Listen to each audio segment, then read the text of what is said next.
தேர்தலுக்கு 15 நாட்களுக்கு முன்பு இந்த வைகோ எங்கே இருக்கிறார் என்று தேட வேண்டிய நிலை ஏற்பட்டுவிடும். இன்னைக்கு மனநோயாளி போல ஓடுறாரு, உடியாரு. அங்க உள்ள அங்க சொல்ல தலைவர் சொல்றாரு, அப்பா இன்னும் ஒரு மாசம் எப்படி தாங்குமே தெரியல. வைகோ வீட்டை விட்டு வெளியே வர முடியாது, சுத்து போட்டுருவாங்க. அவர் நல்ல டாக்டரா கீழ்பாக்கத்துல போய் நல்ல டாக்டர் பார்க்கறது நல்லது. நீங்கள் எந்த ஊருக்கு சென்றாலும் அந்த இடத்திலே நாங்கள் அத்துணை பேரும் வந்து உங்களை முற்றுகையிட்டு உங்களை உண்டு இல்லை என்று செய்யக்கூடிய அளவிற்கு நாங்கள் முடிவெடுத்திருக்கிறோம். வைகோவை பார்த்தால் ஒரு மாணவன் சொல்கிறான் 1500 கோடி ரூபாய் போகுது வருதுங்கிறான். வைகோ அவர்களே, உங்க பணி மக்கள் நல கூட்டணி தேமுதிகவை காலி பண்றது, விடுதலை சிறுத்தைகளை காலி பண்றது, இப்ப வந்திருக்கிற தமாகவை சுத்தமா முடிச்சு கட்டுறது. இந்த வேலையை தெளிவா அதை மட்டும் செய்ய சொல்லுங்க. வைகோக்கு எல்லா தொழிலும் தெரியும். இனிமேல் எங்களை பத்தி பேசுவதற்கு உனக்கு என்ன யோக்கியது இருக்கிறது? நீ என்ன யோக்கிய சிகாமணியா? நாங்க பேசணும்னு நீ தாங்க மாட்ட. நாங்க ஒரு எளிய சட்டமன்ற உறுப்பினர், எங்களை பார்த்து பேசுகிறார்கள் 5 கோடி ரூபாய் பெற்றுக் கொண்டார்கள், 3 கோடி ரூபாய். வெக்கமா இல்ல? மானங்கட்ட நாய்களே, வெக்கமா இல்ல? யார் இடத்துல போய் பணம் வாங்குறது? எவன் இடத்துல போய் நான் பிச்சை எடுப்பது? அண்ணா திமுக ஆட்சியில் இருக்கின்ற போது நீ கட்சி மாறு என்று சொன்னார்கள். எத்தனை தொழிலதிபர்கள் இதை சந்தித்தார்கள். இந்த எத்தனை கட்சியில முக்கிய பொறுப்புகளை கூட சந்தித்தார்கள். அமைச்சர்கள் பேசினார்கள். என்ன சொன்னாங்க தெரியுமா? 15 கோடி தரேன், உன் தொகுதியில் எடுக்கிற கான்ட்ராக்ட் 10% நீயே எடுத்துக்கோ, தயவு செய்து அம்மா தொகுதி நலமாக வந்து மனு கொடுன்னு சொன்னா. ஒருபோதும் அந்த வேலை செய்ய மாட்டோம். ஒருபோதும் தேமுதிகவுக்கு துரோகம் செய்ய மாட்டோம். இந்த தேமுதிக எங்க கட்சி, எங்களுடைய தலைவர் கேப்டன், அவருக்கு துரோகம் ஒருபோதும் செய்ய மாட்டோம். உறுதியாக இருந்தோம். இப்படி உறுதியாக இருந்ததுக்கு என்ன தண்டனை தெரியுமா? என் மீது 11 வழக்குகள். ஜெயலலிதாவை பேசியதற்காக அவதூறு வழக்கிலே நள்ளிரவு 12 மணிக்கு என் வீட்டு கதவை தட்டி என் குழந்தைகளும் என் மனைவியும் உறங்கிக் கொண்டிருக்கின்ற போது கதவை தட்டி 100 காவலர்கள் வீட்டை சுற்றினார்கள். அனைத்து பத்திரிகைகளையும் பார்த்திருப்பீங்க. மேட்டூர் எம்எல்ஏ வீடு முற்றுகை எடுக்கப்படுகிற, காவல்துறையால் முற்றுகை எடுக்கப்படுகிற சொல்லி இந்த கொலை குற்றம் செய்தமா? அதிமுக வரவில்லை என்ற ஒரே காரணத்திற்காக நள்ளிரவில் நான் கைது செய்யப்பட்டு கோவை சிறையிலே 10 நாள் தரையிலே படுத்து கிடந்தாங்க. எதற்காக இந்த தியாகம் பண்ணோம்? எதற்காக இத்தனை வழக்கை நாங்கள் சுமந்தோம்? தேமுதிக வளர்க்க வேண்டும், தேமுதிக முன்னெடுத்து செல்ல வேண்டும், எதிர்காலத்திலே புரட்சி கலைஞர் நாட்டினுடைய முதலமைச்சர் ஆக்க வேண்டும் என்ற தியாக உணர்வோடு செயல்பட்டோம். அப்படிப்பட்டவர்களுக்கு இன்றைக்கு பரிசாயுது. புரட்சி கலைஞர் முடிவை எடுத்த போது தனித்து போட்டி என்று சொன்னார். நாங்க கோவப்படல, ஒரு முடிவு எடுத்துட்டார், தனிச்சே நிற்போம். அந்த தில் எங்க எல்லாத்துக்கும் இருந்தது. இன்றைக்கு மக்கள் நல கூட்டணி சொல்றார். மக்கள் நல கூட்டணி என்பது தொண்டர்களை விட தலைவர்கள் எண்ணிக்கை அதிகமாக இருக்குது அந்த கட்சியில. அது ஒரு கூட்டணியா? நான் கேட்கிற ஒருங்கிணைப்பாளர் வைகோ சொல்றார். வைகோவுடைய பேச்சு எனக்கு ரொம்ப பிடிக்கும். சிறு வயதில் தினகரன் பத்திரிகையில் அவருடைய பேச்சு பார்லிமெண்ட்ல பேசுகின்றது பத்திரிகை அவர் பட்டியல் போட்டு பேசுவார். ரொம்ப நல்லா இருக்கும், ரசிச்சோம். இன்றைக்கு என்னாச்சு அந்த வைகோவுக்கு? அவர் ஒரு நல்ல டாக்டரா கீழ்பாக்கத்துல போய் நல்ல டாக்டர் பார்க்கறது நல்லது. நான் சொல்றது கீழ்பார்க்காம நீங்க அந்த மருத்துவமனை கிடையாது. என் ஃப்ரெண்டு ரவிச்சந்திரன் ஒரு மனநல டாக்டர், அவரை தான் பார்க்க சொன்னேன். வைகோவுக்கு எல்லா தொழிலும் தெரியும். அங்க சொன்னார் சந்திரகுமார், வேற தொழில் செய்யலாம், கலைஞரை பத்தி இழிவா பேசினார். நாங்க பேசணும்னு நீ தாங்க மாட்டேன். ஏன்னா வைகோவுடைய தொழில் என்ன? மறுமலர்ச்சி திராவிட முன்னேற்ற கழகத்தை எந்த சக்தியாலும் அளிக்க முடியாது சொன்னார். வைகோ ஒருத்தரே போதும் அளிக்கிறதுக்கு, ஒருத்தரே போதும். மரியாதைக்கு அண்ணன் வைகோ ஒருத்தர் போதும் அதிமுக அளிப்பதற்கு. இன்னைக்கு மனநோயாளி போல ஓடுறாரு, உடியாரு. அங்க உள்ள அங்க சொல்ல தலைவர் சொல்றாரு, அப்பா இன்னும் ஒரு மாசம் எப்படி தாங்குமே தெரியல.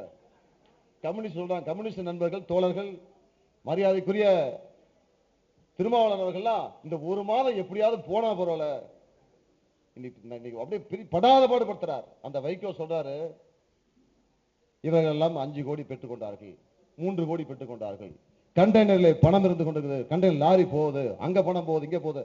சமீப காலமா வைகோவோட எண்ணத்தை பாருங்க, பணம் அங்க போகுது, இங்க பணத்து மேலேயே சுத்தி வரார். அப்ப என்ன ஆகுதுன்னா, நாங்கெல்லாம் போய் டி நகர்ல முந்தாடி சாப்பிட்டு போனோம். வைகோக்கார் கோயம்பேடு வரைக்கும் வடபள்ளி பக்கம் போயிட்டு இருக்குது. ஒரு 10ஆம் கிளாஸ் படிக்க போய் சொன்னா 1500 crores போகுது பாருங்கிறான். அந்த வண்டியில போறாரு. வைகோவை பார்த்தால் ஒரு மாணவன் சொல்கிறான் 1500 கோடி ரூபாய் போகுது வருதுங்கிறான். அப்ப எந்த அளவுக்கு ஊடு இருக்குது பாருங்க. அவரு கொடுத்த அசைன்மெண்ட பர்ஃபெக்ட்டா செய்றார்.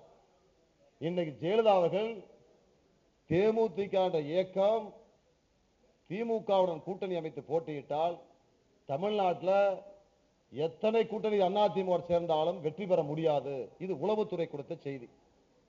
ஜெயலலிதா அவர்கள் தனியார் நிறுவனத்தை வைத்து ஒரு கருத்து கணிப்பு நடத்திய போது திமுக தேமுதிக கூட்டணி எப்படி இருக்கும்? ஒரு டீம். ஜெயலலிதா அவர்கள் கம்யூனிஸ்ட், திருமாவளவன், வைகோ ஒரு டீம் எப்படி இருக்கும்? கருத்து கணிப்பது. திமுக தேமுதிக நின்றால் அவர்களோடு தமிழக மக்களும் இணைந்து கொள்வார்கள். தமிழக மக்கள் திமுக தேமுதிக கூட்டணி, இது நேச்சர் கூட்டணி, இயற்கையான கூட்டணி. இந்த கூட்டணி மாபெரும் வெற்றி பெறும், 200 இடங்களை கைப்பற்றும் என்ற செய்தியை ஜெயலலிதாவுக்கு தெரிவிக்கிறார்கள். உடனடியாக ஜெயலலிதா அவர்கள், அம்மையார் அவர்கள் ஒரு பிளான் பண்றாங்க. இந்த கூட்டணி வந்து விடக்கூடாது, இது எப்படியாவது சிதைக்க வேண்டும், தேமுதிகவை தனிமைப்படுத்தி விட வேண்டும். அதுக்கு திட்டத்தை தீர்க்கிறார்கள். நாங்கள் எல்லாம் புரட்சி கலைஞர் சொல்லுகிறோம். 5 ஆண்டு காலம் 32 வழக்கு ஜெயலலிதா கேப்டன் மீது, எங்கள் அந்நியார் மீது 10 வழக்கு, இங்கே மேடையில் அத்தனை மீது வழக்கு. நாங்கள் நீதிமன்றம் சென்று கொண்டிருக்கிறோம், சிறையில் இருக்கிறோம். இன்றைக்கும் உச்ச நீதிமன்ற வழக்கு 50,000 நாங்க கொடுக்கிறோம், தேமுதிக கொடுக்கல. என் மீது போடப்பட்ட வழக்கு இன்னைக்கு 4 வழக்கு நான் உச்ச நீதிமன்றம் அப்பீல் பண்ணிக்கிறேன். ஒரு வழக்கு 50,000 ஒரு லட்சம் செலவு பண்ணிக்கிறேன். கேப்டனா கொடுத்தாரு, இந்த கட்சி கொடுத்ததா? நாங்க என்ன சொல்றோம்? இப்படி பாதிக்கப்படாத தொண்டனே கிடையாது. தேமுதிக இருக்கக்கூடிய கடைக்கோடி தொண்டனும் ஜெயலலிதாவால் பாதிக்கப்பட்டிருக்கிறான். ஜெயலலிதாவால் பாதிக்கப்படாத மக்கள் கிடையாது. தொழிலாளி பாதிக்கப்பட்டிருக்கிறான், முதலாளி பாதிக்கப்பட்டிருக்கிறார்கள். மின்சாரம் கிடையாது, பஸ் கட்டணம், பால் கட்டணம். என் மக்களே சந்திக்காத ஒரு மோசமான ஒரு ஆட்சி அதிமுக ஆட்சி அப்புறப்படுத்தணும். இதுதான் ஊட்டி ஊட்டி வளர்த்தினார். மேடைக்கு மேடை பேசினார். தியாகம் பண்ணுவேன் எதற்காக, எல்லா தியாகம் பண்ண சொன்னார். கடைசியில வைகோ கிட்ட போய் ஜெயலலிதா அவர்கள் கூப்பிட்டு பேசுறார். ரகசிய ஒப்பந்தம், கேட்கிற பணத்தை கொடுக்கிறோம், உன் தலைமையில ஒரு டீமை ஃபார்ம் பண்ணு. இவர் 6 மாசம் அசைன்மெண்ட், ஒரு நாள் இன்றைக்கு எடுத்த முடிவு இல்லை. எல்லா கதையும் எங்களுக்கு தெரியும். 6 மாதமாக வைகோ இடத்தில் கொடுக்கப்பட்ட இந்த திட்டத்தை, இந்த திட்டத்திற்கு தேவையான நிதி 1500 கோடி. 1500 கோடியை பெற்றுக்கொண்ட வைகோ அவர்கள் ஒரு சதி திட்டத்தை, தமிழ்நாட்டு மக்களுக்கு மிகப்பெரிய துரோகத்தை இழைக்கப்பட வேண்டும் என்பதற்காக பணத்தாசை பிடித்த கட்சி மாவட்ட செயலாளர் அமைப்பே இல்லாத வைகோ அவர்கள் ஒரு திட்டத்தை எடுக்கிறார்.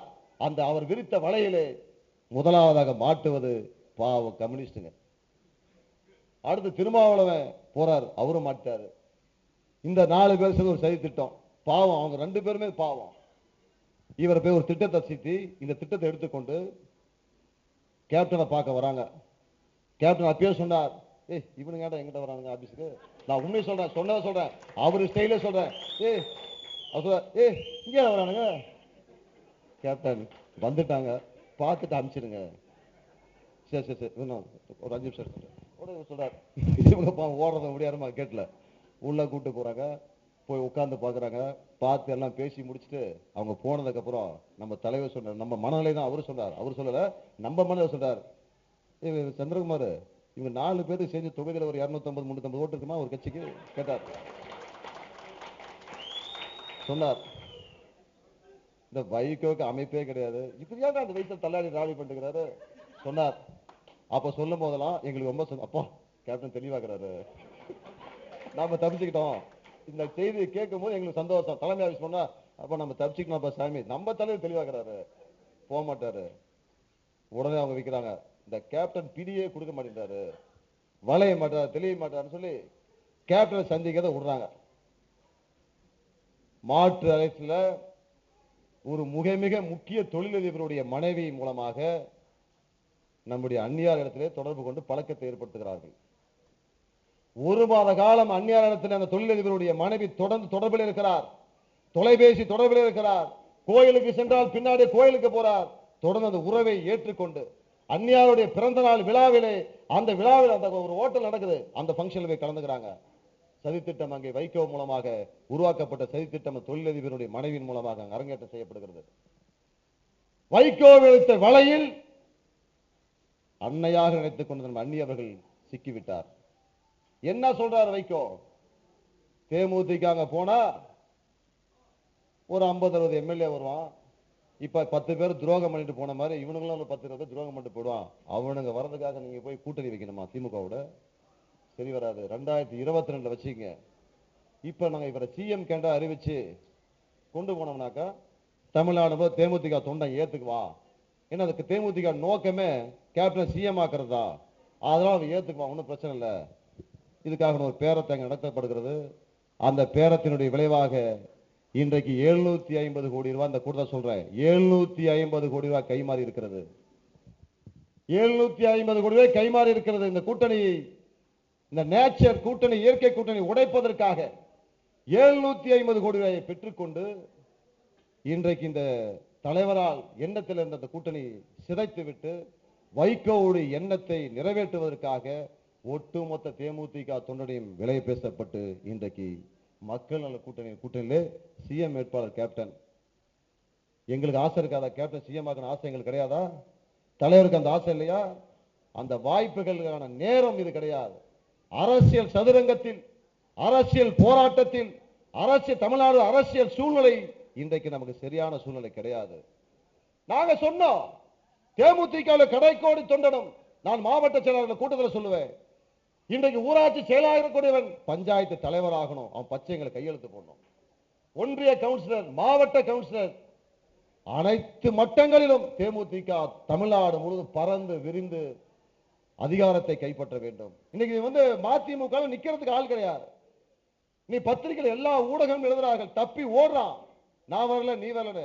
ஜெயிக்காதுன்னு தெரியும், தொண்டர்களுக்கு தெரியும், நிர்வாகிகளுக்கு தெரியும், தலைவர்களுக்கும் நன்றாக தெரியும்.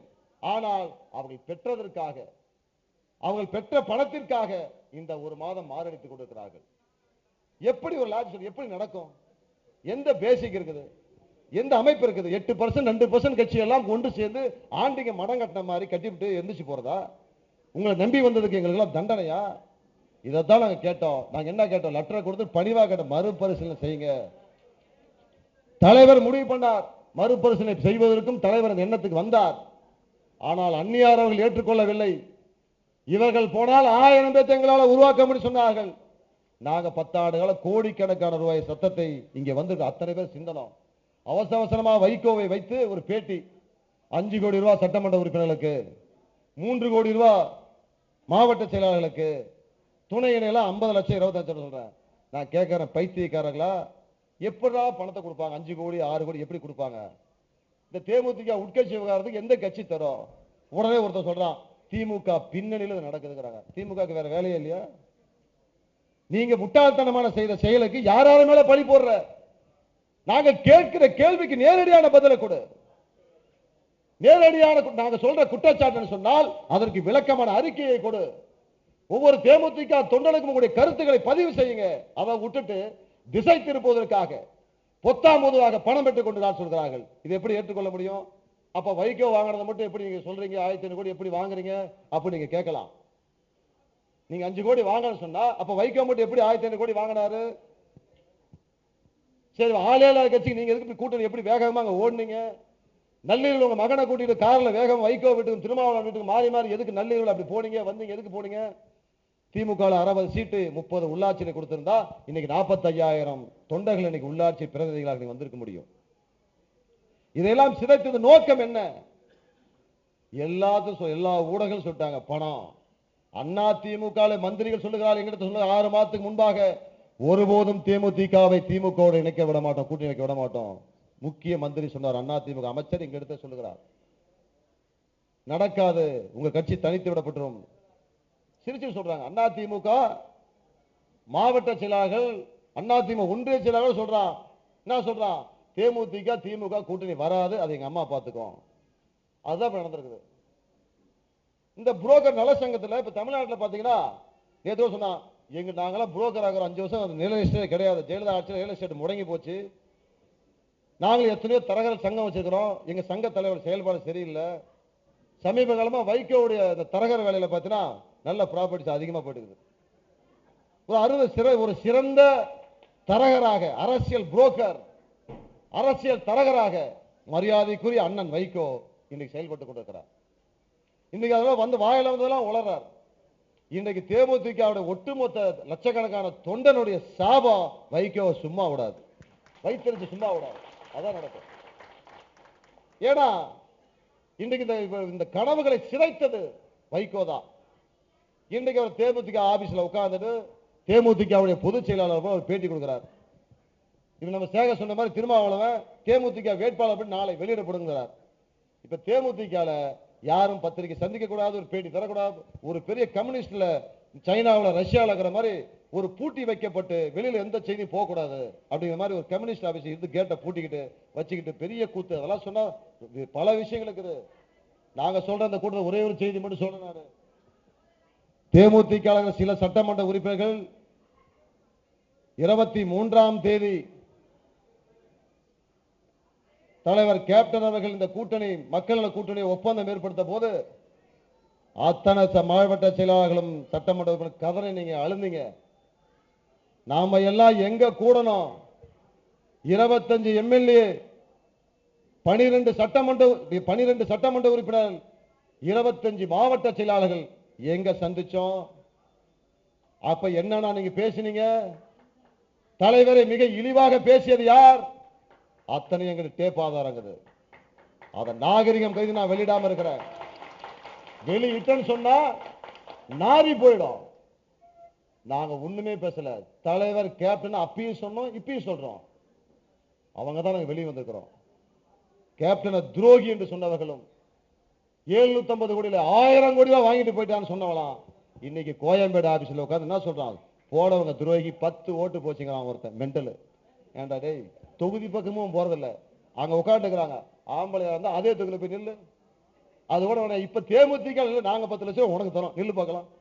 என்ன சொல்ற? கட்டின பணத்தை வாங்கிட்டு ஓடி போயிட்டேன், மாவட்ட செயலர் வாங்கிட்டு ஓடி போயிட்டேன், எல்லாம் ஓடிட்டு போயிட்டு இப்ப சொல்றான் மாவட்ட செயலர் அண்ணே நாம ஆளை புடிச்சிட்டு வரேன் நிக்க வைக்கிறதுக்கு.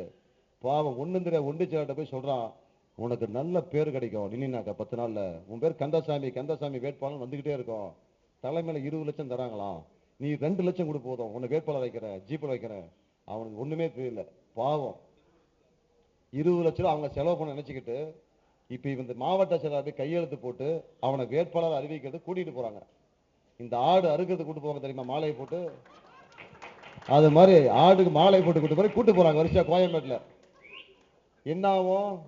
மே மாசம் 18ஆம் தேதி ஒரே வெட்டு முடிஞ்சு போச்சு. பணமும் கிடைக்காது, 20 லட்சம் பணமும் கிடைக்காது. இவன் அந்த 2 லட்சம் 3 லட்சம் சொன்னானே, பொண்டாட்டி நகையை வித்து தாலி கொடி அடமானம் வச்சு இருக்கிற 1/4 ஏக்கர் 1/2 ஏக்கரா கொடி பேங்க்ல வச்சு, இல்ல பேங்க்ல போய் வைக்க முடியாது, வேற மார்வாடிட்ட 10 வட்டிக்கு வாங்கி ஒரு மாப்பிள்ளை தோர்ல 10 நாள் சுத்தி மனசை டிஸ்டர்ப் பண்ணி அவனை கொண்டு போய் பலிகடாக்குறீங்களே, நியாயமா? நான் கேட்கிறேன். இன்னைக்கு உங்ககிட்ட 3 பேர்த்த விட்டு 15 எம்எல்ஏ தயவு செய்து 15 எம்எல்ஏ நிக்க வைங்க கேப்டன் அவர்களே. இந்த மக்கள் கூட்டியில் 15 எம்எல்ஏ விட்டுறவே கூடாது. இந்த ஊடகங்கள் வாயிலாக கேப்டனுக்கு ஒரு அன்பான வேண்டுகோள். 15 சட்டமன்ற உறுப்பினர்களும் அவர்கள் ஏற்கனவே சட்டமன்ற உறுப்பினராக இருந்த தொகுதியில் மீண்டும் மக்கள் கூட்டணியில் போட்டியிட வேண்டும் என மக்கள் தேமுதிக விரும்புகிறது. இரண்டாவது, நான் மாவட்ட செயலாளர், எனக்கு சீட்டு எனக்கு தான் பணம் கட்டணும்ல, 50 லட்சம் 1 கோடி கட்டணும்ல. இப்ப நீ எல்லாம் வாங்கிட்டு ஓடி போயிட்ட. நான் கேட்கிறேன், பணத்தையே அவர்கிட்ட கட்டிவிட்டு வாங்கிட்டு போயிட்டேன். நீ வாங்கிட்டு போனதுக்கு அப்புறம் தலைவரே சொன்னார், ஏண்டா இவனுக்கு கூட்டணி வச்சா மட்டும்தான் போட்டிடுவானுங்க, இல்லைன்னா தூக்கிட்டு ஓடிடுவானுங்களா, இவங்களை வச்சுக்கிற அப்படின்னு சொல்றாரு. அதுக்கு என்ன அர்த்தம்? மே மாசத்துக்கு அப்புறம் ஒவ்வொரு பதவியா காலி பண்ண போறாரு, தூக்கிடுவாரு. அப்ப நீ இந்த 25 மாவட்ட 58 மாவட்ட செயலாளரும் கட்டின பணத்தை வாங்கிட்ட, மீண்டும் இந்த கட்சியில போட்டியிட மாட்டேன்னு சொல்ற, கூட்டணி வந்தா போட்டியிடவே இல்லைன்னு சொல்லிட்ட. இவங்க அவங்க எப்படி அங்க எதிர்காலத்தை பிக்ஸ் பண்ணுவாங்க? இப்ப கேப்டன் என்ன சொல்லணும்? வீரவசனம் பேசின மாவட்ட செயலர் கூப்பிட்டு நல்ல பேட்டி கேப்டன் அருமையா கொடுத்த, ஓடினவரெல்லாம் ஓடுகாலி, துரோகி சந்திரகுமார், அயோக்கியம் பார்த்திபன், பொல்லாத யோக்கியம் சேகர் அப்படின்னு வரிசையால பட்டம் கொடுத்து ஆளாளு வீரவசனம் பேசுங்க, ரொம்ப நல்லா இருக்குது தம்பி. தேமுதிகவை காப்பாற்ற வேண்டிய சூழ்நிலை மாவட்ட செயலர் உங்களுக்கு இருக்குது. உங்க 58 பேர்த்துக்கும் 10 பேர் போயிட்டா 48 பேர்த்துக்கு சீட்டு ஒதுக்கிற, நீங்க தான் நிக்கணும், சொல்லணும், நிக்க வைக்கணும். அடுத்ததாக மாநில நிர்வாகி, அந்த மாநில நிர்வாகி நான் கூட தேமுதிக ஆபீஸ்ல போனா இந்த கேப்டனை கெடுக்கிறதே சந்திரகுமார், பார்த்தசாரதி, ஏழவன், இவங்க 3 பேர் தான் கெடுக்கிறாங்க அப்படின்னு தமிழ்நாடு போல ஒரு பேச்சு இருக்குது. உண்மையா போயா? உண்மை. ஒரு பேச்சு இருக்குது. தேமுதிக கேப்டன் நல்லவருங்க, அவரை 3 பேர் இந்த அரசியல் தெரியாத 3 பேர் கெடுக்க, பார்த்தசாரி, இளங்கோவன், சந்திரகுமார் 3 பேர் கெடுக்கிறாங்க. நானே கூட சொல்லிக்கிறேன், உண்மைதான். இவங்க இருக்கிறது இந்த கட்சி விளங்காது. இப்ப நான் உள்பட பேசுறது உண்மை. அப்ப சொன்ன நாங்க பேசிக்க சில நேரத்துல, இல்லப்பா அந்த ஈரோடுக்காரர் கொஞ்சம் பரவாயில்ல, அரசியல் தெரியுது, அங்க 2 வீலர் மெக்கானிக் ஒரு ஆத்தூர்கார் பையன், அந்த ஆத்தூர்கார பையன்தான் பக்க கிரிமினல். அவன் ஒரு ஜான் கிட்ட பண்ற வேலை நம்ம மாதிரி 5 அடி 6 அடி ஆளுங்க ஆட்டி பார்க்கறான். அவன் கதை சொல்லி நம்ப மாட்டீங்க. இப்படி எல்லாம் பேசிக்கிட்டு இருந்த 3 பேர் கெடுக்கிறாங்கன்னு. ஆனால் நாங்க கடைசி 2-3 வருஷமா அவர்கிட்ட நெருங்கி பழகும் போது கண்ணீர் விடுறாரு. நீ கேப்டன் அதிகமாக ஜாலரா அடிக்காம மனசுல பட்டதை அப்பப்ப எடுத்து சொன்ன ஒரே நபர் சந்திரகுமார் மட்டும்தான். அதனாலதான் அவருக்கு துரோகி பட்டோம். அவருடைய எண்ணத்துல சொல்லல, தேமுதிக கடைகோடி தொண்டனுடைய எண்ணத்தை அங்கே பிரதிபலித்ததால அவர் அங்கே எதிரியாக மாறினார். கேப்டன் வெளியில நீங்க 10 பண்ணி மேல பறக்குதுன்னா அதுல ஏஆர் 10 இல்ல 11 பறக்குதும்பா. அவங்க நல்லவன். பார்த்தசாரி அவர்கள் நமக்கு எப்ப வம்பு என்னமோ நடக்கட்டும், ஓகே கேப்டன், சரி கேப்டன், ஓடி போறார். எஸ் நோ தான், ஒரு பதில் போவார். அவர் வாழ்க்கை அங்க ஓட்டுறார். ஆனால் இன்றைக்கு இந்த கட்சியை தேமுதிக ஆபீஸ இன்னைக்கு கரையாம்புத்துல பூந்த கருணாக மாதிரி இந்த ஏழங்கன்னு ஒரு பையன் அங்க உள்ள பூந்துக்கிட்டு, அவனுக்கு பேரு ஏழங்கம், பொருளாளர். சேலத்துல இருந்து ஒண்ணுமில்லாத மெட்ராஸுக்கு வந்தவன் இன்னைக்கு 10 பேக்கரி, ஒரு பேக்கரியோட விலை 25 to 30 லட்சம். சென்னையில எல்லா இடத்துலயும் பேக்கரி இருக்கான். 24 கச்சா ஆபீஸ்லயே படுத்து கிடக்கிறான். இந்த பணம் அவனுக்கு எப்படி வந்தது? இன்றைக்கு மெட்ராஸ்ல அபார்ட்மெண்ட் பிளாட் வாங்கியிருக்கிற, 5 ஏக்கரை வாங்கியிருக்கிற, 2005 விருப்பம் வேட்புமனுல அவருடைய சொத்து பட்டியலை வெளியிடுகின்ற போது வெறும் 15,000 காட்டுறார். 2006 மேயர் தேர்தலில் சேலத்தில் மேயர் நிற்கிறார். அந்த மேயர் தேர்தலில் பார்த்தீங்கன்னா அவர் சொத்து பட்டியல் வெளியிடும் போது 11 கிட்டத்தட்ட 80 லட்சம் காட்டுறார். இப்ப ராஜ்யசபால காட்டும் போது வேட்புமனு விருப்பம் அந்த மனு தாக்கல் பண்ணும்போது சொத்து பட்டியல காட்டுறாரு, கிட்டத்தட்ட 3.5 கோடி ரூபாய் காட்டுறார். எடுத்து பாத்துங்க. இது படிப்படியா கோயம்பேடு ஆபீஸ்லயே படுத்து கிடக்கிற சாதாரண நபர், ஒரு 2 வீலர் மெக்கானிக்கு, 2 சக்கர வாகன மெக்கானிக்கு, ஒன்றுமில்லாத இருந்தவருக்கு இந்த சொத்து எப்படி வந்தது?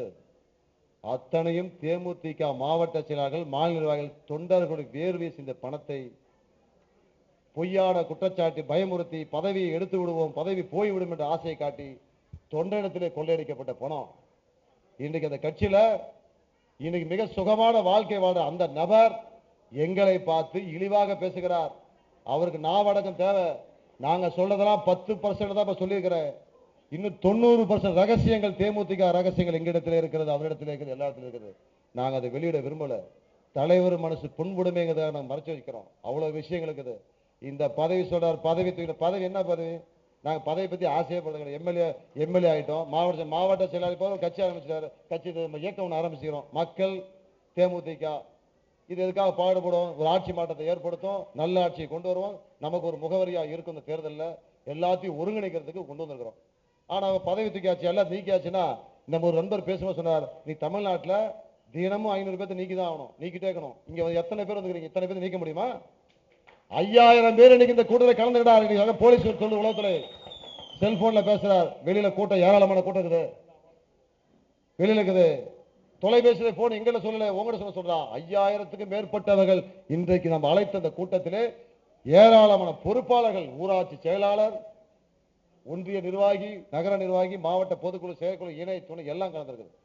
ஆக இத்தனை பேர்த்து நீக்க முடியுமா? 10 ஓட்டுன்னு சொன்னீங்க. நாங்க இப்போ ஓட்டை பத்தி கணக்கே போடல. ஒட்டுமொத்த தேமுதிக தொண்டர்களுக்காக தான் நான் குரல் கொடுத்தோம். மொழியா எங்களுக்கு சுயலமே கிடையாது.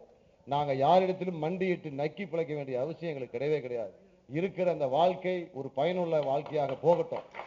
இருக்கிற அந்த வாழ்க்கை ஒரு நல்ல செய்தியாக போகட்டும். இன்னைக்கு எடுக்கப்பட்ட முடிவு தேமுதிக வரலாற்றிலே, தேமுதிக ஒரு இயக்கம் இருக்கின்ற வரை இந்த வரலாற்று செய்தி இருந்துகிட்டே தான் இருக்கும், மாறாது. இப்படி எல்லாம் ஏற்படுத்தி சொல்லுவாங்க. ஆனால் இந்த கட்சியில இன்றைக்கு அந்நியனுடைய ஆதிக்கம். நீங்க ஒரு நல்ல பேச்சாளர், மேடையில பேசுங்க, பேசிட்டு வீட்டுக்கு போங்க, நான் வேணான்னு சொல்ல. நிர்வாகத்துல தலையிடாதீங்க. நிர்வாகத்துல நீங்க தலையிடதா இருந்தா கட்சியினுடைய பொதுச் செயலாளர் நீங்க வாங்க, அதிகாரபூர்வமா நீ பொதுச் செயலாளர் ஆனதுக்கு அப்புறம் எங்களுக்கு ஆர்டர் போடுங்க, நாங்க ஏத்துக்கிறோம். உங்க மீது நம்ம நல்ல மரியாதை வச்சிருக்கிறோம். அந்த மரியாதைக்கு எப்போதையும் குறையாது, இன்னைக்கும் குறையாது, இன்னும் 50 ஆண்டுகள் ஆனாலும் குறையாது. ஆனால் அதிகாரம் என்பது அதாவது பதவிக்கு வரணும். பதவிக்கே வராம அழகா ஒரு வார்த்தை சொன்னாங்க, நீ எம்எல்ஏ ஆகிறதுக்கு கட்சி ஆரம்பிச்சோம், நீ யூனியன் சேர்மன் ஆகிறது கட்சி ஆரம்பிச்சோம், எங்க வீட்டுக்காரர் சிஎம் ஆகணும். இங்க கிட்டே சொன்னீங்க, நாங்க உங்க வீட்டுக்காரர் இல்லைங்க, எங்க தலைவருங்க, தலைவராக ஆரம்பிச்சோம். தலைவர் ஆரம்பினா நாங்க எம்எல்ஏ ஆனா தான் தலைவர் சிஎம் ஆக முடியும். டைரக்டா சிஎம்க்கு ஓட்டு கிடையாது, எம்எல்ஏக்கு தான் ஓட்டு. எம்எல்ஏக்கு ஓட்டு போட்டாதான் எம்எல்ஏக்களை தேர்ந்தெடுத்தாதான் சிஎம் ஆக முடியும். அப்ப அதுக்கான சூழ்நிலைகள் என்ன? போராட்டம், ஜெயிலுக்கு போகணும், ஆர்ப்பாட்டம், தமிழக அரசை முற்றுகையிடணும், துப்பாக்கி சூடு வரலும் போகணும். இப்பெல்லாம் போனா தான் வரும். தமிழ்நாட்டில் சிஎம் ஆகணும் யாராவது நினைச்சா மம்தா பானர்ஜியை பின்பற்றணும்.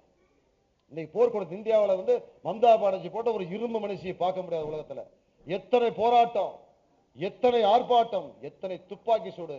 அந்த அம்மாவை கொலை செய்வதற்கு கூட கம்யூனிஸ்டுகள் 600 முறை முயற்சி செய்தார்கள்.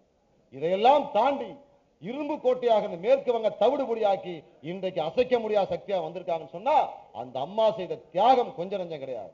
ஆனா நாம என்ன நினைக்கிறோம்? சினிமா செட்டு மாதிரி போட்டு சிஎம் வேஷத்தை போட்டு உட்கார வைக்க நாட்கள் அது ஈஸியா? தமிழ்நாடு சிஎம் அவ்வளவு எளிதானதா? 8% ஓட்டு 10% போயிட முடியுமா? 8 10 ஆக்கணும், 10 20 ஆக்கணும், 20 40 ஆக்கணும்னா இங்க உயிரே போனாலும் கவலைப்படாத கூட்டத்தை வச்சிருக்கிறோம். ஆனா அந்த கூட்டத்திற்கு எனர்ஜி நம்ம கொடுக்கல. இந்த கூட்டத்துக்கு தேவையான அசைன்மெண்ட்டை கொடுக்கல. இந்த கூட்டத்தை கூடி கலையும் கூட்டமாக தேமுதிக லட்சக்கணக்கான தொண்டர்களுக்கு நல்ல மெசேஜ் கிடையாது. கூட்டத்தில் அவனுடைய போராட்டத்திற்கு அடித்தளம் நல்ல களத்தை அமைத்து கொடுக்கல. இப்படிப்பட்ட சூழ்நிலை எப்படி 2016 வர முடியும்? ஆகவே இந்த மக்கள் நல கூட்டணி என்பது தமிழ்நாட்டில் அப்புறப்படுத்தணும். இங்க வந்திருக்கிற ஒவ்வொரு தொண்டனுக்கும் உள்ள கடமையை தயவு செய்து சொல்றோம். ஒரு போராளியாக நம்ம வெளியே வந்துட்டோம். ஒரு போராளியாக இங்கே கூடியிருக்கிறோம். ஆயிரக்கணக்கான தொண்டர்கள் நீங்க வெளியில போய் சொல்லுங்க. வைகோவுடைய முகத்திரையை கிழித்தெறியணும். மக்கள் நல கூட்டணி ஒரு இடத்துல கூட வெற்றி பெறக்கூடாது. கண்டிப்பாக சொல்ற வெற்றி பெறக்கூடாது. தவறை உணர வேண்டும். தமிழ்நாட்டில் ஒரு நல்ல ஆட்சி மலரணும். மக்கள் நல கூட்டணி ஓட்டு போடணும்னு சொன்னா அது ஜெயலலிதாவுக்கு வழிவகை செய்கின்ற வகையில் தான் அமைந்துவிடும். ஜெயலலிதா அவர்கள் வரக்கூடாது என்று சொன்னால் மக்கள் நல கூட்டணிக்கு ஓட்டு போடக்கூடாது. மக்கள் நல கூட்டணி ஓட்டு போட்டா ஜெயலலிதா வந்துடும். ஜெயலலிதா வரக்கூடாதுன்னு சொன்னா மக்கள் நல கூட்டணி ஓட்டு போடக்கூடாது. அப்ப நீங்க தேமுதிக கேப்டன் சொல்றாரு, நியாயமா சொல்லுவான். சில அறிவுஜீவிகள் சொல்லுவான், ஏப்பா கேப்டனுக்கு ஒரு பெரிய வாய்ப்பு கிடைச்சிருக்குது, ஒரு நல்ல வாய்ப்பு, சிஎம் வாய்ப்பு கொடுத்துக்கிறோம், அதை ஏப்பா நீங்க அப்படி கெடுக்குறீங்க அப்படின்னு யாரும் நம்ம கட்சியில சொல்லுகிறோம். அங்க காசுக்கு மாரடிக்கிறோம் சொல்லுவான். எப்படா வர முடியும்? எப்படி வர முடியும்? வைகோவுக்கு மைனஸ்ல தான் ஓட்டுக்குது, பிளஸ்ல கிடையாது. வைகோவுடைய கட்சி தமிழ்நாட்டில் மைனஸ்ல இருக்குது, -0.5 இருக்குது. விடுதலை சிறுத்தைகளுக்கு 1.5% போடுறாங்க, ஜூனியர்கள் 1.5% ஓட்டுக்குது. கம்யூனிஸ்டுக்கு எல்லாம் 0.5% ஓட்டு எல்லாம் அங்க தமிழ்நாடு ஃபுல்லா அதான் ஓட்டு. இதுதான் தமிழ்நாட்டில். இதெல்லாம் ஒன்று சேர்ந்தா கூட 5% ஓட்டு வரல. தேமுதிக கடைசியா நம்ம வாங்கினது 5.5% வாங்கியிருக்கிறோம். நம்ம ஓட்டு 8% வச்சுக்கோ, 15% ஓட்டு. உங்க லாஜிக்கா 15% ஓட்டு. இந்த 15% ஓட்டை வச்சுக்கிட்டு நீ ஓட்டை தான் பிரிக்க முடியுமோ இல்லையா? நீ எப்படி ஜெயலலிதா வீழ்த்த முடியும்? சாதாரண சாமானியமாக இருக்கின்ற எங்களை போன்ற எந்தவித பொறுப்பும் இல்லாமல் கட்சியிலிருந்து நீக்கப்பட்டோம் என்று சொன்ன பிறகு கூட எங்களை நம்பி வந்திருக்கின்ற உங்கள் அத்தனை பேரையும் அத்தனை பேருக்கும் என்னுடைய தலை தாழ்ந்த வணக்கத்தை தெரிவித்துக் கொள்கின்றேன்.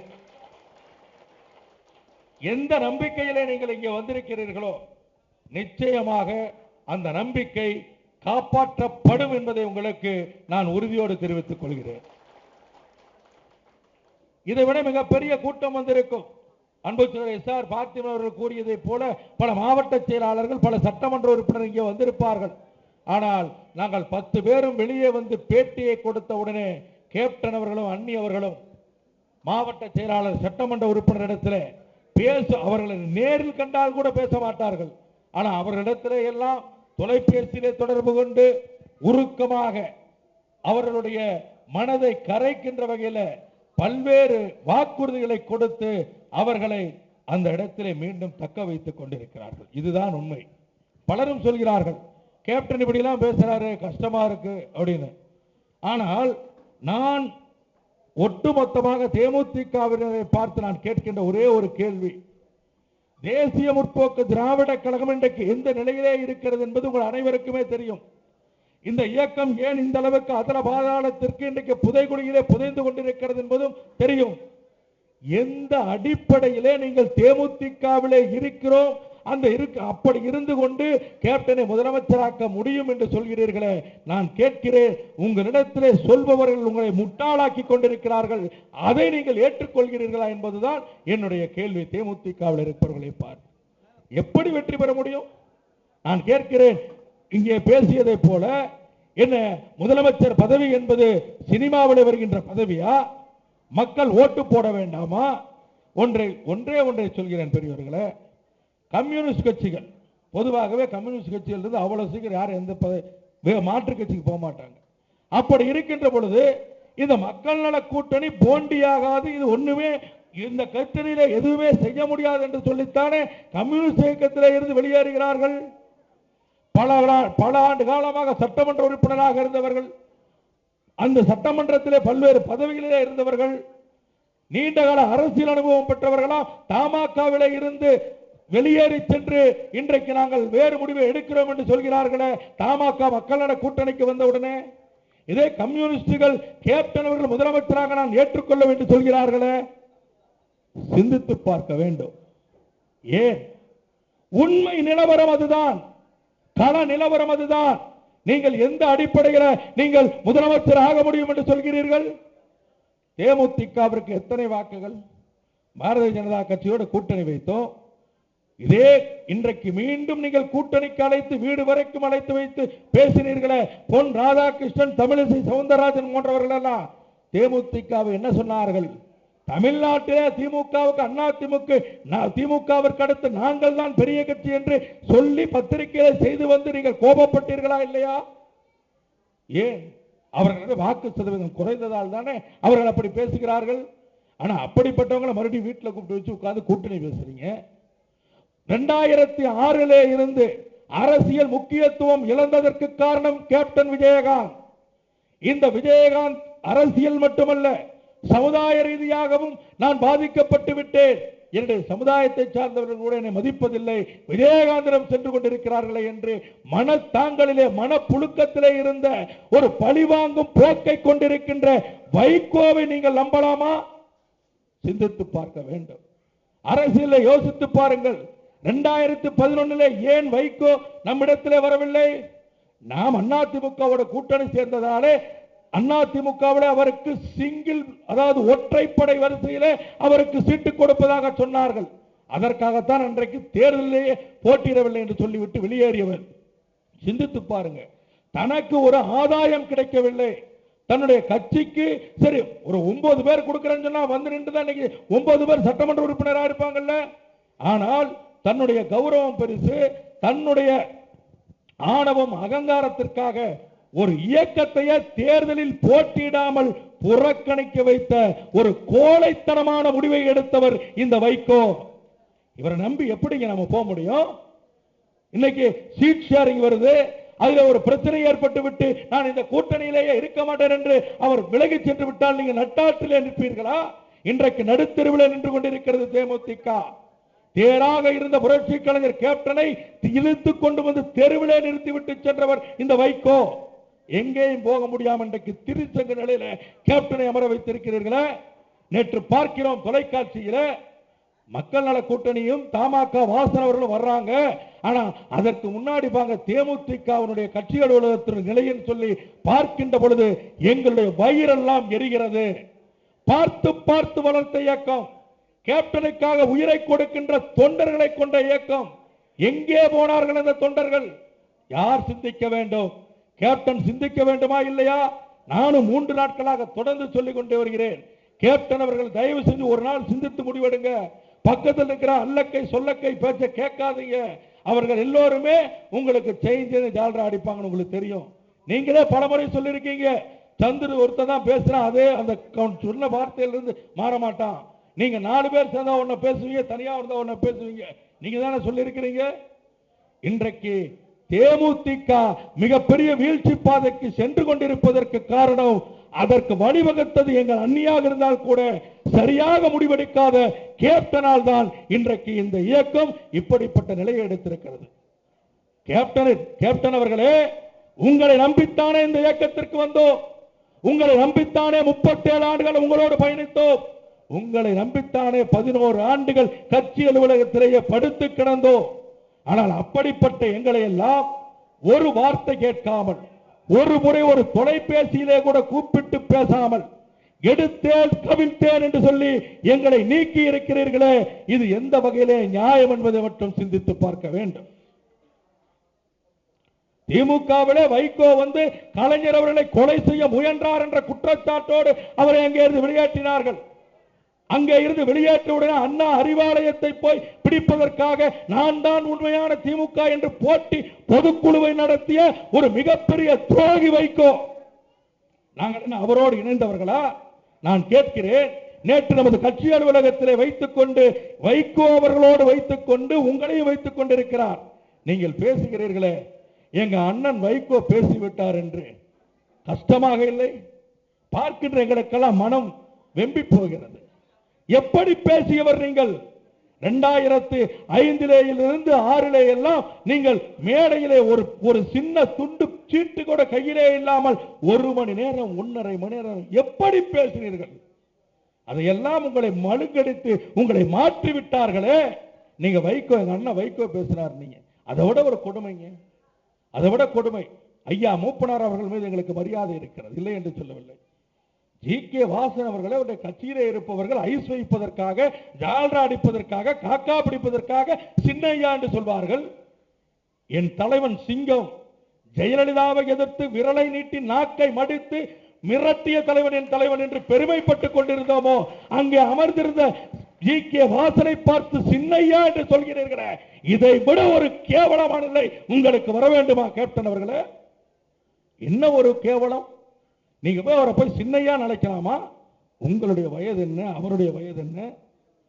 உங்களை பார்த்து கேப்டன் கேப்டன் என்று தமிழ்நாடு முழுவதும் இன்றைக்கு சொல்கிறான். கேப்டன் அவர்களே, இந்த மக்கள் நல கூட்டணியிலே மட்டும் தேமுதிக மட்டும் இணையவில்லை என்று சொன்னால், நீங்கள் இணையவில்லை என்று சொன்னால் செல்லா காசாகி இருக்கும் இன்றைக்கு அந்த கட்சி, அந்த கூட்டணி. நீங்க போனதுனாலதான் இன்றைக்கு அதற்கு மரியாதை. சொன்னார்கள் கேப்டன் அவர்களை பார்த்து பிஜேபியில 0 என்று சொன்னார்கள், 0 என்று சொன்னார்கள். ஆனால் இன்றைக்கும் சொல்கிறோம், தேசிய முற்போக்கு திராவிட கழகம் நல்ல இடத்திலே நல்ல நிலையிலே இருந்த இயக்கம். ஆனால் நம்மோடு கூட்டணி வைத்தவர்கள், நேற்று வரையும் உங்களோடு கூட்டணி பேசியவர்கள் இன்றைக்கு உங்களை 0 என்று சொல்லக்கூடிய அளவிலே உங்களுடைய நிலை சென்றிருக்கிறது. இதை பார்க்கின்ற பொழுது மனம் வெதும்புகிறது. அதை விட நீங்கள் இன்றைக்கு ஒரு கோஷத்தை சொல்கிறீர்கள். அதிமுகவையும் திமுகவையும் வேறு இருக்க வேண்டும், அதிமுகவை ஆட்சியில இருந்து இறக்க வேண்டும். எங்களுக்கும் அதிமுகவுக்கு தான் போட்டின்னு சொல்லி இந்த கட்சியில் இருக்கிற வைகோ உங்க கூட்டணியில பேசிக் கொண்டிருக்கிறாரு.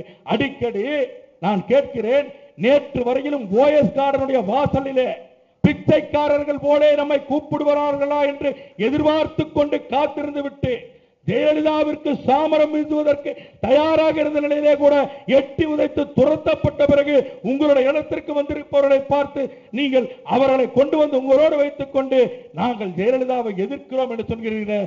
இதை விட நகைச்சுவை இந்த ஆண்டிலே வேறு எது இருக்க முடியும்? நேற்றைக்கு வரைக்கும் அதை எதிர்பார்த்துட்டு இருக்கான். இன்னைக்கு வந்து நானும் ஜெயலலிதாவை எதிர்க்கிறேங்கிறானா இவங்க ஏத்துக்கிட்டாங்களா? தமிழ்நாட்டு மக்கள் முட்டாளா?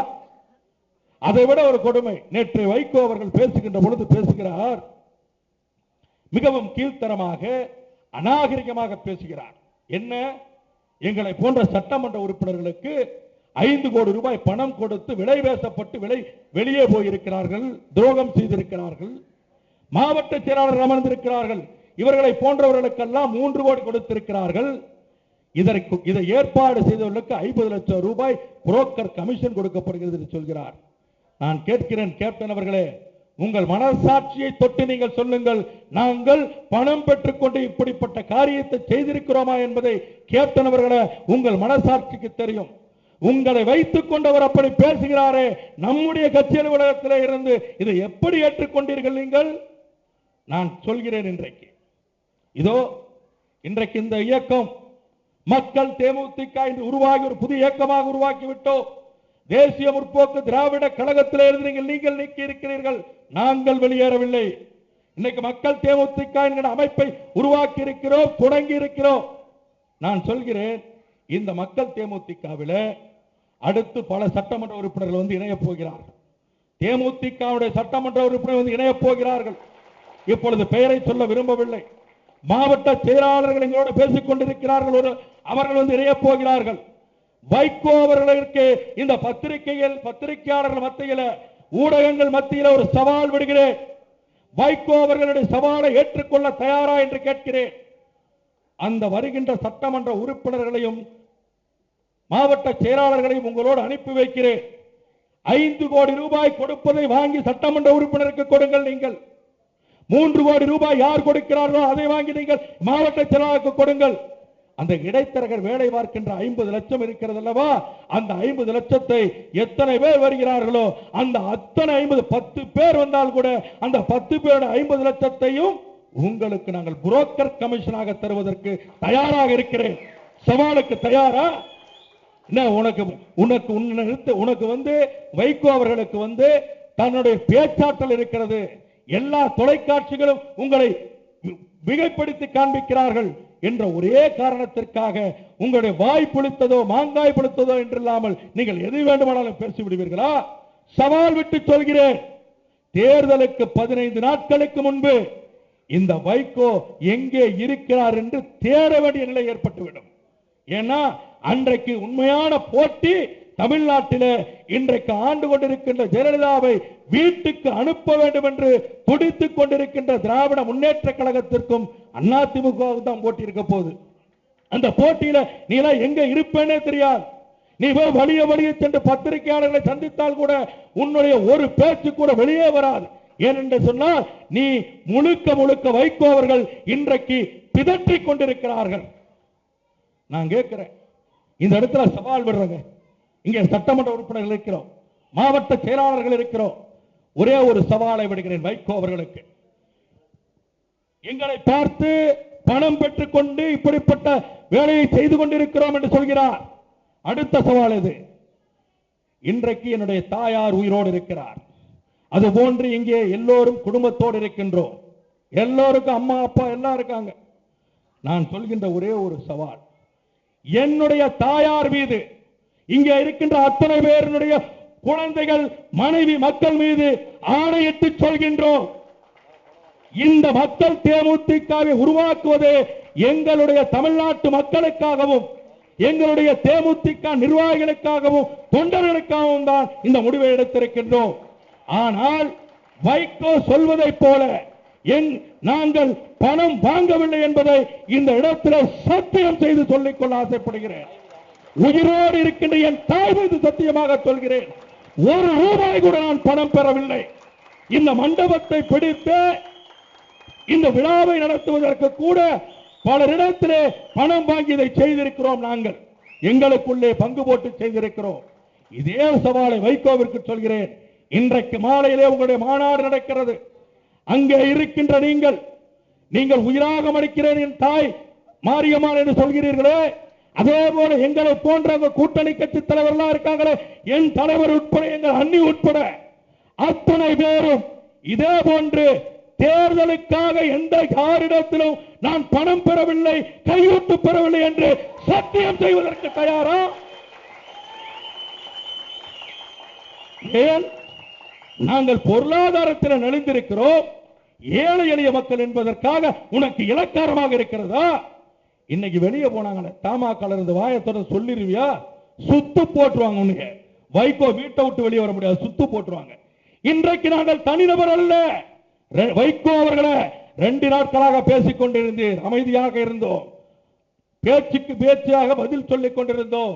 இன்றைக்கு இந்த சந்திரகுமாரோ, இந்த SR பார்த்திபனோ, CS சேகரோ, இங்க இருக்கிற நிர்வாகிகளோ தனிநபர்கள் அல்ல, ஒரு இயக்கத்தை உருவாக்கி இருப்பவர்கள்.